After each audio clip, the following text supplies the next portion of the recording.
Asheo. Warmest greetings, everybody.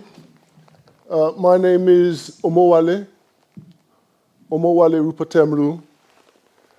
I am the founder of an organization known as the Pan-African Society Community Forum, founded in 2007. So it's almost 20 years ago now that organization was founded, and I'm still the director of that organization as we are now in 2025 going into 2026. So I'm a Pan-Africanist and an author of a number of books.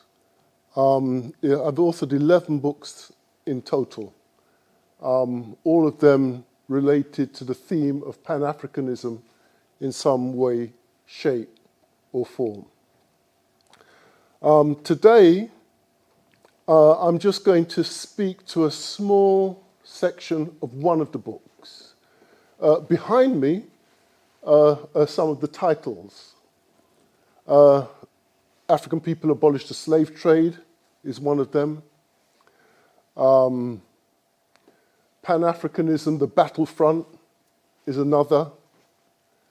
And the book that I'm going to make reference to today is Pan-Africanism from Program to Philosophy. And I'm just going to focus on chapter 1, or use chapter 1 as a basis for today's brief presentation. And in chapter 1, we look at the African population in the world. And if you can go online now and look up the statistics, it was a bit harder before to get those kinds of statistics. You'd have to go to particular places, but now you can just go online. And Africa has a population of approximately 1.4 billion people. In fact, some sources are now saying 1.5 billion people. If you go to the diaspora and you add the diaspora onto that, you're definitely pushed over to 1.5 billion. Remember, a billion is 1,000 million. Yeah, 1.5 pushing on to 1.6 billion African people in this world. That's significant. That's significant. If you go to Asia, you'll find the Chinese population is approximately the same size, 1.4 billion. The Indian population is approximately the same size, at 1.4 billion. But what's interesting for us as African people is the age structure of our people.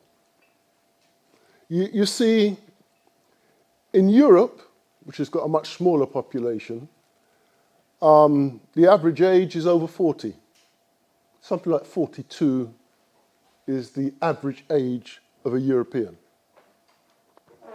If you go to North America, what I call US Satan, you'll find that the average age is in the upper 30s.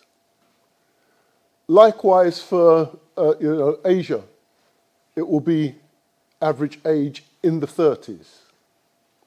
But when you look at the African continent, the average age of an African at home in the motherland is 19. Understand that. 19. Now, why is that significant? It's significant because the reproduction period for human beings is roughly 18 to 30. And the reproduction period is really the woman's childbearing age range. Roughly 18 to 30. And with us, we have an average age of 19. Those continents that have an average age which is over 30 means that their average woman is no longer in the childbearing range. It means that their population is going to decline. But because ours is 19, it means that we will be producing more Africans for the foreseeable future. And of course, every time you produce more Africans, you start from zero. So that has a tendency to bring the average down. Of course, at the other end, people are dying to change the average also.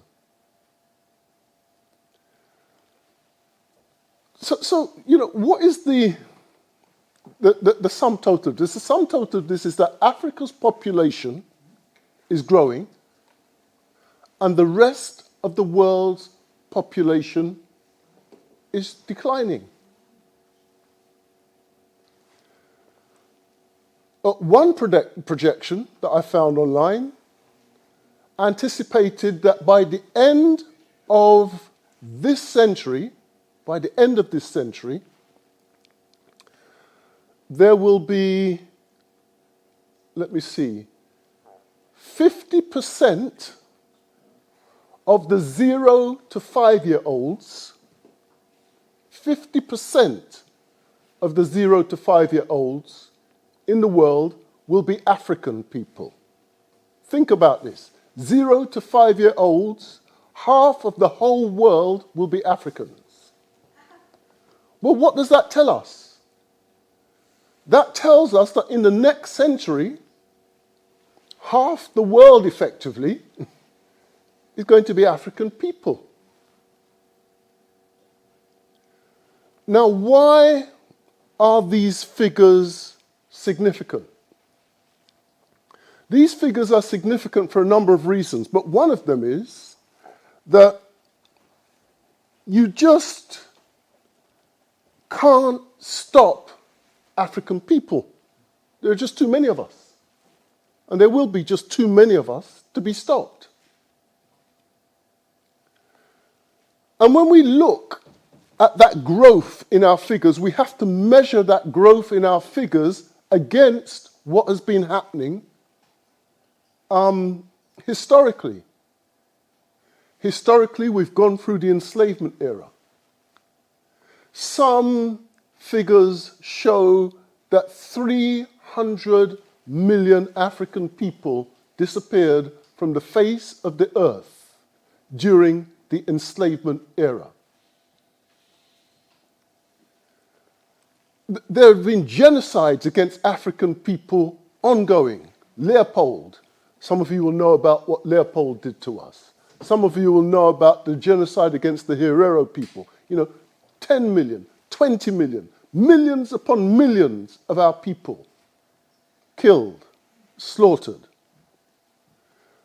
In the latter part of the last century going into this century, we've lost estimates vary between 10 and 12 million people in the Congo, for instance. In Sudan, 5 million people. Ethiopia, 1 million people. Uganda, 1 million people. And we could go around the continent and see how many of our people have been killed.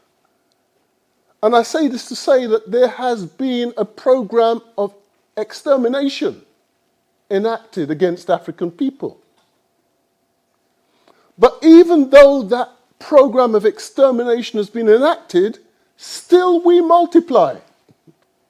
Still we continue to reproduce. And there's a lesson that we need to learn from this.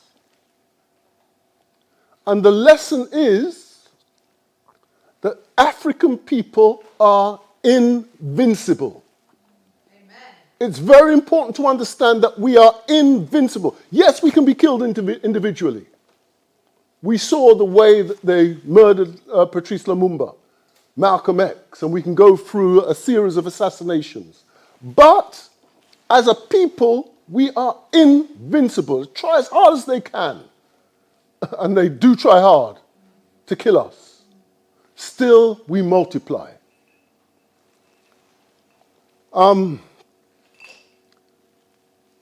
So another lesson to take from this is that we have already won the war of liberation. It doesn't feel like it because we're catching hell. But we have already won the war of liberation. We just don't realize it yet. And those that don't like us don't quite realize it yet as well. Now, coming back to the age structure, one of the reasons why we will win as African people is African people are the youngest people in the world. And old people like me, I'm in my mid-60s now, old people like me cannot control young African people.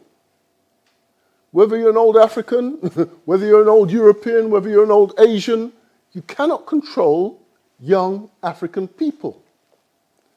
And why is this? It's because now we're moving into the technological age. Yeah? Now, I've got a mobile phone. If I want to fix something that's gone wrong on my mobile phone, I have to call my grandchildren. I can't even bother to call my children, they'll just laugh at me. But my grandchildren still want to impress me, so they'll come and they'll fix whatever it is for me. So how can I control these young people that know the technology inside out when I know nothing? Just about how to press button, just about, how to press button is about as far as I go. So old people will not be able to control the young people. And so the young people will be predominantly African people. And those African people are going to be the people that effectively rule the world in the next century. So the message for us is to prepare for victory. Victory is around the corner now. We must prepare for victory. We must make our grandchildren, children and grandchildren ready to take a leadership position in the world because it's coming. Whether we want it to come or not, it is coming. Why couldn't China be held down? One of the reasons why China couldn't be held down is because they had a population of 1 billion people. How do you control 1 billion people? It was not possible. So China was able to rise. If you look at India, India technologically has now begun to rise because they too had a population of about 1 billion people. So our time is coming. But what we have that no other people in the world have, in addition to the population, is we have the richest continent in the world. Africa